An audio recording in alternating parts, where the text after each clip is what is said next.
Hey everybody, welcome back to Big Mike Sports, Atlanta born, Carolina raised, Detroit driven. I'm your host, Big Mike, Mellow Mike, Vegas Mike. The one and only. Yeah, I'm back!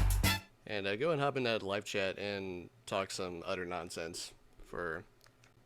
So I keep getting these ads that say that 1 in 8 people have worked at McDonald's in their lifetime. And I just need to know if that's 1 in 8 people in the world, or is 1 in 8 people in the US. It's gotta be the world, right? But that's just like 800 million people have worked at McDonald's in their life. I mean, that's pretty ridiculous. Kind of a sad state of everything if McDonald's is that much of a grip on like everybody's lives. I mean, and it got me to thinking like the propaganda side of it all when you're growing up with the toys and the playset and everything, and just getting all the warm fuzzy side. The cartoonish side of McDonald's, and then that's just there to cover up the cold, dark, brooding corporate side. That's just there to enslave everybody with low wages and fatty foods. And really, back in the 1990s, it was all like. You what? Yeah, no, you're right. We got to get back to the point. Let's see. Sports. Oh, yeah, here, let's talk about baseball. We haven't talked about baseball in a while. So, the Braves win their division in a game last night against the Phillies, and Matt Olson ties the single season Braves home run record with 51. Is he better than Hank Aaron? No, probably not. But hey, if he can keep it up for, another 8 or 10 years, I think he's not that old. He's like 28 or something. He can get up there, though, and maybe put together a Hall of Fame career. I mean, Acuna is obviously a Hall of Famer by now, or will soon be by the end of his career if he keeps it up. I mean, he's doing stuff that nobody's ever done before. And speaking of things that people have never done before, or at least rarely do, is that Matt Olson is on pace for having more home runs than the team has losses. Braves are 96-50 right now. Definitely a 100-win campaign in the books this season, it seems like. Hopefully they'll be able to make it to the World Series. But, I mean, only time will tell. But, what kind of competition is there in the NL? I mean, you got the Dodgers, and then I don't know about any other, serious contenders in the NL, but maybe somebody will come up and shock the world a little bit. It'll be a fun postseason, though, that's for sure. And then, sticking with baseball, we got Max Scherzer being out for the season, probably not returning for the postseason. And could that Mets season have gone any worse? I mean, they spent all that money, and it got them absolutely nothing. I don't know if any of the big signings are even still on the team. I mean, didn't they get rid of... They obviously got rid of Scherzer. I don't know if Verlander's still there or not, but just a total, oh my god. The Mets and money... They shouldn't give the Mets that much money. I mean, the Mets having that much money is how we got Bob Bonilla. So, just all around terrible. I mean, those big budget teams, they never seem to win anything, at least since, those Yankees teams that won a lot of games with, a bazillion dollars on their payroll. But, how about a team like this that has, 60 million in payroll, if that? No, it might even be, 30 million. But as I've said on the show before, we are the world's first Las Vegas A's fan. So, always got to rep the team. It'll be really awkward if, once they actually make it to Las Vegas, because they only really have the AAA field there, so they'll have to play there for a little while unless they want to play in, Reno or something. Because that stadium, there were some really nice renderings of it before, but then the city or whoever was playing the stadium said, we got to scrap that because it's totally, unrealistic for the plot of land that we're supposedly going to have. It's 9 acres or whatever, so we'll see what they'll be able to even fit on there. And even if they are able to fit something, decent, that's what they're looking for, that won't keep everybody, in the Vegas heat, it still won't be available and ready until, 2027 or 2028, so it's going to be really awkward with the A's just hanging out wherever else they are going to end up besides Oakland, because Oakland's done. Seems like they're done in Oakland. I can't see a way that you can really rectify that situation, so A's are going somewhere, but we'll rep them anyway, even if... Even if they don't end up going to Las Vegas and they just become this crazy defunct team, that never truly existed except in my own mind. But hey, let's do a little top 5 cool defunct teams. So number 5, obviously, we got Hartford Whalers, who became the Carolina Hurricanes. Always a great place in the Hartford there. Bring back professional sports to Connecticut. I mean, we got the WNBA Connecticut Sun. Well, that's about it. The Huskies aren't doing anything up at UConn in any way, except in basketball. I guess they're back in basketball. But the number 4, we got Seattle Pilots. I think they only lasted 1 season, the year before the Mariners were even in there. But if a team ever came to Raleigh, which I really want to have happen in Major League Baseball in Raleigh, Oak City Pilots is my name for that. So MLB Planning Board, I'm right here. Number 3, we got the Frankfurt Galaxy for NFL Europe. Now, if you ever played those old school Madden games, you probably remember the Frankfurt Galaxy because you're skimming through all these teams and you get to the random NFL Europe teams and boom, there's a big picture of a galaxy. It has the logo, just totally out of the blue, like never really matches up with any other NFL logos. So it always stuck out to me for there. And who knows, Kurt Warner might have even played there. I mean, there were a lot of weird guys who ended up playing in NFL Europe. Then number 2, we got the Houston Oilers. It's always so great whenever the Titans go out there and wear the old Houston Oilers uniforms, like in that one Hall of Fame game in like '09 where the punter faked a punt and ran in for a touchdown. One of the greatest moments ever. And they were looking real fly doing it. And then number 1, the greatest defunct team ever, my old favorite hockey team, the Atlanta Thrashers, who went on to become the Winnipeg Jets again. I mean, I guess that's still pretty cool. Like, Jets are pretty cool. But they just moved to be so far away. Like, I keep it in my mind that they are still the Thrashers, and so I kind of cheer for them, but it's just not the same, man. They're actually talking about bringing back a team to Atlanta and calling it the Thrashers, but it's in, like, not even, like, any real stage. It's just, like, something that they're thinking about doing, but I'm all for it. The Gwinnett the former Gwinnett Gladiators who became the Atlanta Gladiators, there are a couple games where they'll don the old Thrashers logos and uniforms, so that's pretty cool. I can get behind that at least.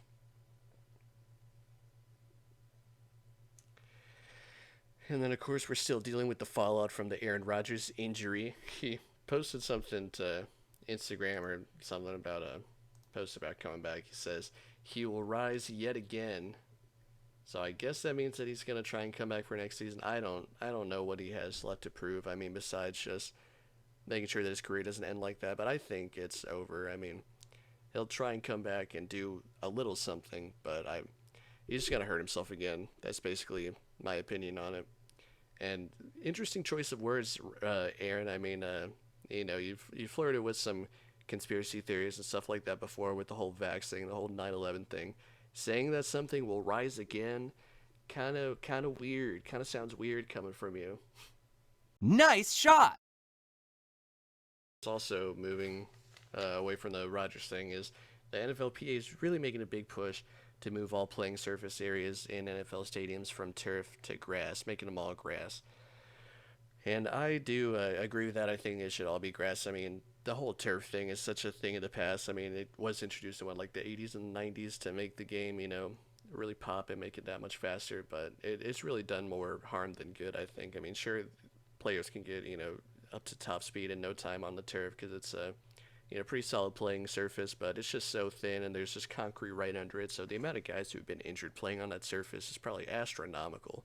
Whether it's ACLs, whether it's what happened to Rodgers, whether it's, turf toe, just anything. So they should all be natural grass. I mean, I don't know why they ever decided to go away from it. I mean, I do know why. It's all because, money and image and trying to make the game a little flashier, but, just make it natural. Let's throw it back in the day when football was for real men.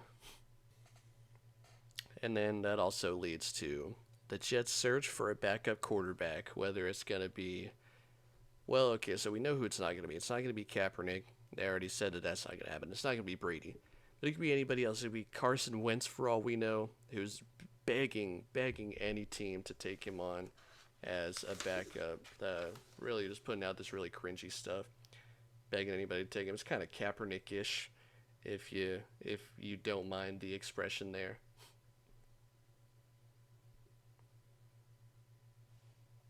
But yeah, guys like Jacoby Brissett, Colt McCoy, just every name you can imagine from a backup quarterback, they are looking at them. Taylor Heineke, oh god, Heineke and Rodgers on the same team, that'd be awful in terms of personality from the quarterback room. But yeah, Zach Wilson, the boy among men, still trying his hardest out there. Hopefully he'll be able to get Rodgers on the sideline for all the games and have him in his ear to help him out. Because I mean, it's a team with a good defense, and everything. So they could definitely stumble to like 9-8 or something, just on the strength of that. If Zach Wilson does, maybe he'll have like a Daniel Jones type year last year where he does literally the bare minimum, doesn't turn the ball over, and they somehow make the playoffs like that. So So yeah, interesting season for the Jets. Nobody saw it coming, but boy is it entertaining, and boy did I enjoy watching the whole situation unfold there. Like I said, in first minute of the game, like you can't write it any better. That's nasty. And a few other notes from the NFL here. Boy, that Falcons Panthers game was really interesting. Seemed like no team wanted to win. I mean, it was Bryce Young's first start and everything, so you can't blame him too much. But that Falcons offense, Desmond Ritter, what was his average depth of target? Like 3 yards or something like that. And I saw a video yesterday also of like Kyle Pitts just running wide open on a lot of routes, and Ritter like not even looking anywhere near him, just looking on the complete other side of the field. So my one question is it Desmond Ritter that's bad, or is it just the Falcons' play calling that's bad? Could be both, obviously, but to have such a talented guy like Kyle Pitts go completely unused, like not even being looked at, and the offense is pretty bad. But Bijan looked good, so I guess Arthur is just gonna focus on Bijan and just forget about Pitts. I mean, it's kind of awkward because he spent such a high pick on Pitts also, and he's a very valuable player, so it's kind of weird to see him going underused. Jesse Bates, though, showing that he is really good and still has a lot in the tank.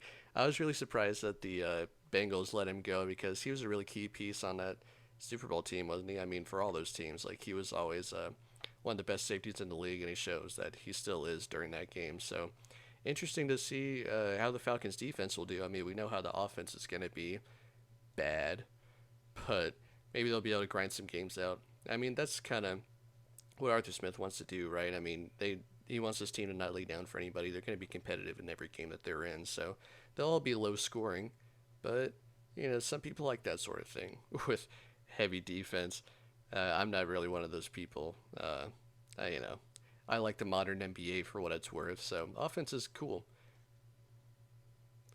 And then also Mac Jones with his performance last game. I liked what I saw from Mac Jones in this new look Patriots offense. I mean, he threw for over 300 yards. He has some guys at the receiver position go over 100 yards. So for him to be able to get production from his receivers, which seems like it's been a while. I mean, Jacoby Myers was pretty good with the Patriots, but he was like allergic to catching touchdowns for whatever reason. But yeah, there's this one really beautiful throw to the end zone that Mac Jones threw that I thought was just one of the prettiest throws I've seen all season. So they're also going to be going up against the Dolphins in the game next week, so they're going to have to keep pace a lot with that high-flying offense. I mean, of course, Belichick's going to do whatever he can to scheme the defense to prevent what they did last week against the Chargers, but Mac Jones still going to have to throw that thing around and put some points up on the board, so I'm kind of looking at him as like a sneak little fantasy ad. Hopefully he'll be able to, get into a shootout there. And I really want to see this Patriots offense open up. I mean, now that Matty Patty's gone and they got O'Brien on there, I'm excited to see what they'll be able to do. And of course, Ramondre still looking good. Zeke looks terrible though. So, yeah, cool little thing to go with there. And then the Chase Claypool drama that they have over there in Chicago, just this complete lack of effort against a division rival. It looked bad. Like you need to watch some of the lowlights from that because it was pretty tough stuff. And check this out: the Bears have not won a single game with Claypool in the lineup, and they gave like a second round pick for him. It's just Justin Fields looks like he's regressing, like his depth of target being super low and the turnovers. Man, I watched him try to, like, I think the game was so competitive at this point, where they're kind of driving down the field and he scrambles out of the pocket, somebody hits him from behind, and he immediately fumbles. Like, that is Justin Fields football.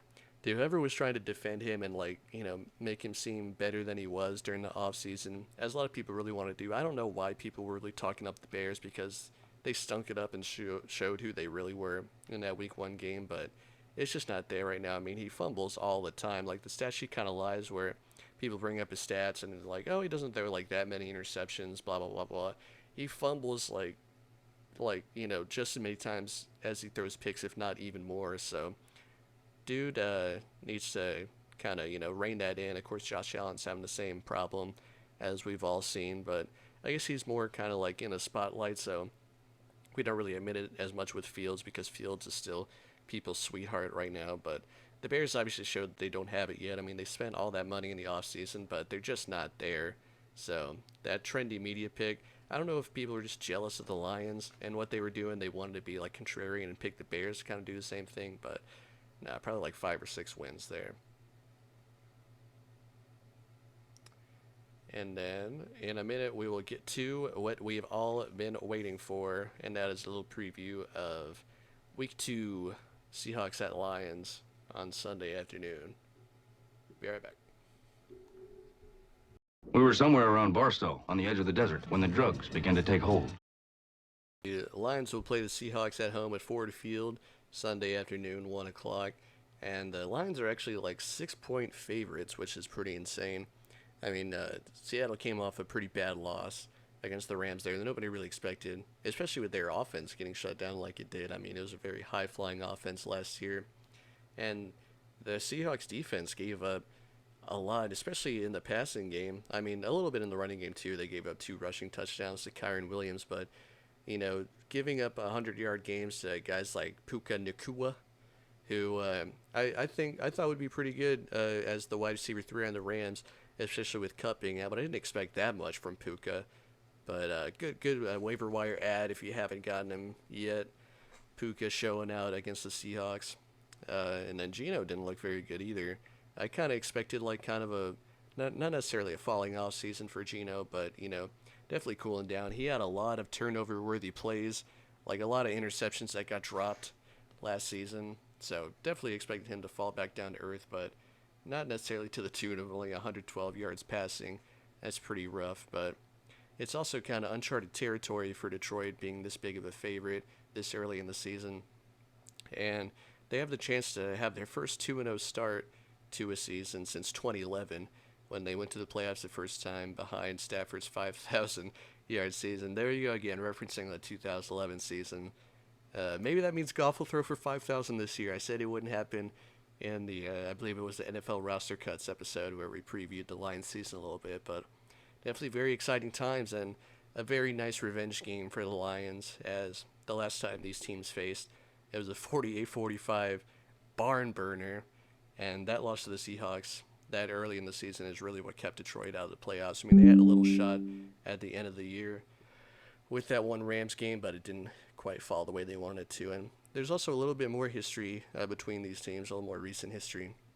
I'm pretty sure that the last time the Lions were in the playoffs, it was like 2017 against the Russell Wilson Seahawks, and they lost that game 26-6. Never really was in it. I mean, Jim Bob Cooter in that offense, I think it was the end of the Jim Bob Cooter era there when he was just throwing screen passes every single time. Just really not doing anything. Just sputtering with Stafford at the, at the wheel. Just not a good look for them. But so we're definitely going to be looking to get a little revenge, get a little, emphasis on beating these guys, getting them out of the way, getting that monkey off their back. And also, another bad memory of the Lions playing the Seahawks is the Cam Chancellor batting the ball out of the back of the end zone game after Calvin Johnson fumbled in the end zone on the potential go-ahead touchdown, which was completely illegal and was not called, and that's why the Lions lost that game. So yeah, bad blood. Really want to see them beat the brakes off this team, really. I mean, just to kind of change the tide.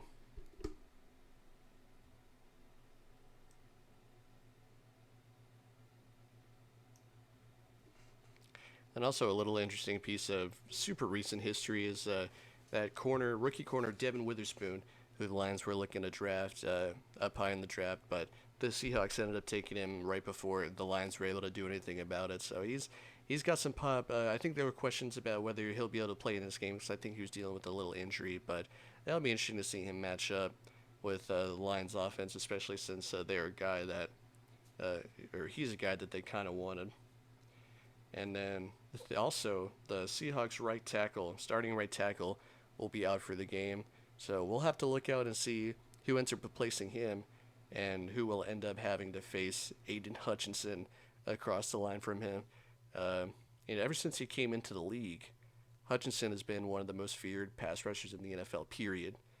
Since day one, I mean, his rookie season, even this guy was getting double-teamed at a rate up there with the best of them. And people always tried to harp on him, saying like he was just average. He wasn't producing the way that everybody wanted him to, but he ended up proving them wrong at the end of last year.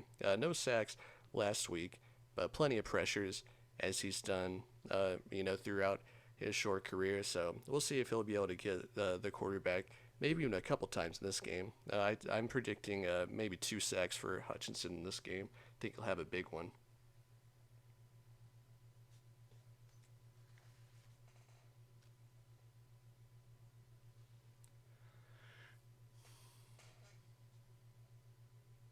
So yeah, the Seahawks will definitely have to key in on stopping the run because the run is going to be, what the Lions offense comes off of. I mean, expect another heavy dosage of David Montgomery being the workhorse back with a little bit of Jahmyr Gibbs sprinkled in.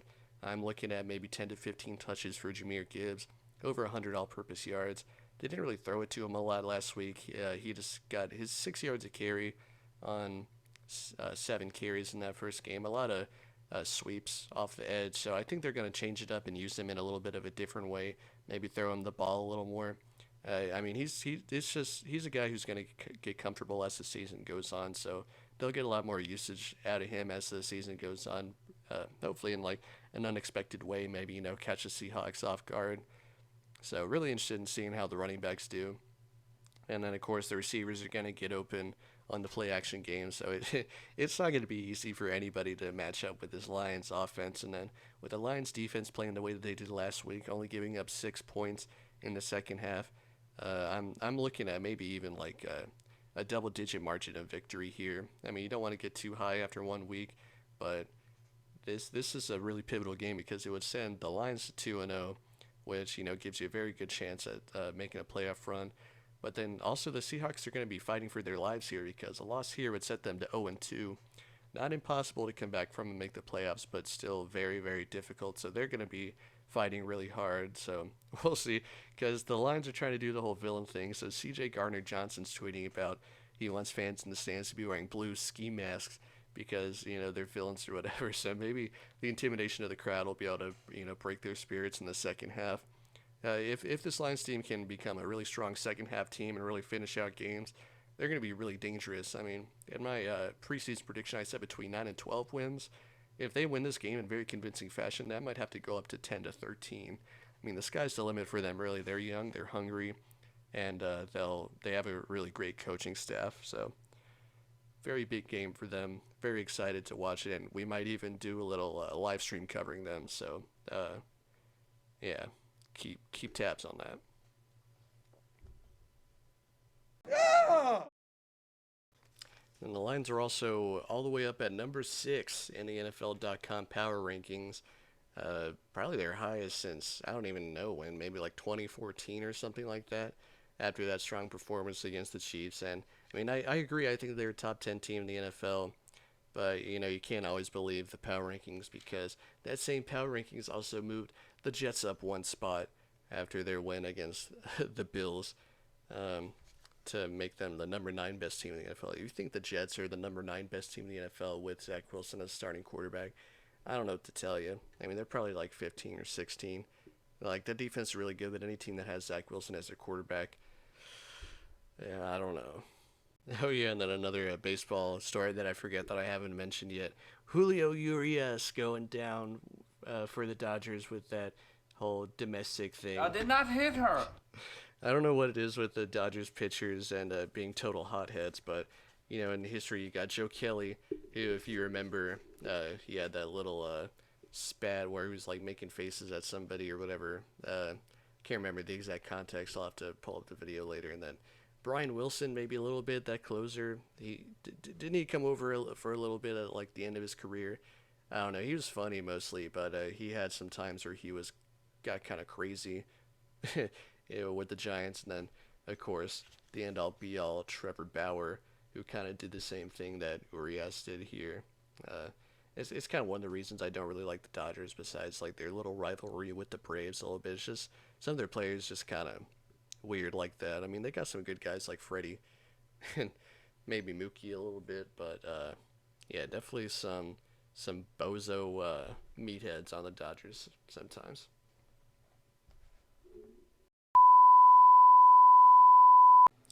Alright, that's going to do it today. If you're watching on YouTube, check us out on Spotify, Big Mike Sports, and if you're listening on Spotify still, keep doing what you're doing, but also check it out on YouTube. And then on Sunday we might do a little live thing for the Lions game. Not sure yet, but stick around and check it out. Thanks, everybody.